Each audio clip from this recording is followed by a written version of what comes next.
Troubleshooting. In case you don't know how much time to stipulate for the GPS timeout and the GPS average for the battery calculator, what I'm talking about is on this part. On the itinerary,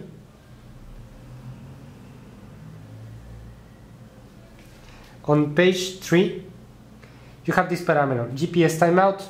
This is the maximum time that the GPS will try to take a GPS position. If it goes beyond this time, it will turn off, will give you an unsuccessful GPS attempt message, and you will have to wait until the next GPS, so it will try to take the position.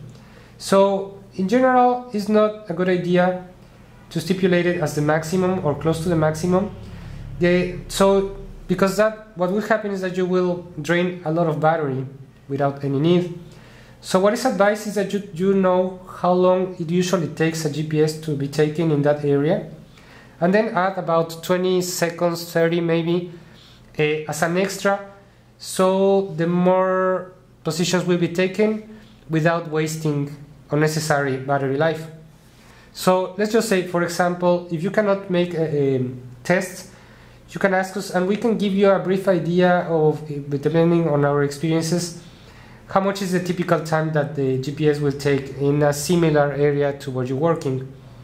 So, for example, in a very open area, the typical timing for each GPS is about 20 seconds. So I would advise you to program it as a maximum GPS timeout between 40 or 50. Let's just make it as 50 in this example. Okay, so for the next part, on the last page of the itinerary, it also asks you about the GPS. In this case, it asks you about the average, which is the actual time of the average time that the GPS will take, including both successful and unsuccessful positions.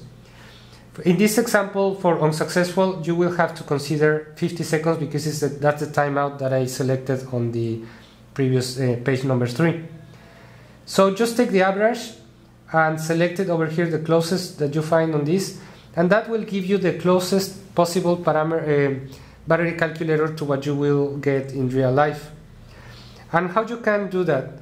Well, I would advise you to program the itinerary with a lot of positions, one for test, and take the unit to the area where you will be working, and then let it take the GPS positions, as many as you can, and then download the data, check with the data viewer, and select the CSV file that you just downloaded. Let's just take this example on unit G721. And here you can notice that the first row, it's only a message, unit power on.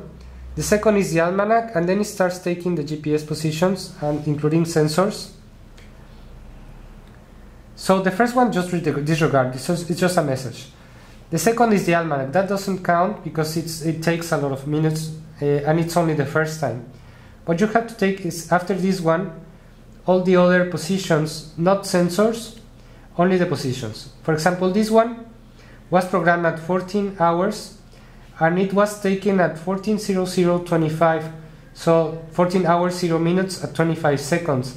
That means it took 25 seconds to be taken. And then sensors, no, I just disregard those. And then unsuccessful GPS attempt. This one has to be considered as the GPS timeout that I programmed. In this case, it was 50. So I had to take this one as 50 seconds. So if I only had, for example, these two, I would have to take 25 and 50 and take the average. So I will have that on the battery calculator.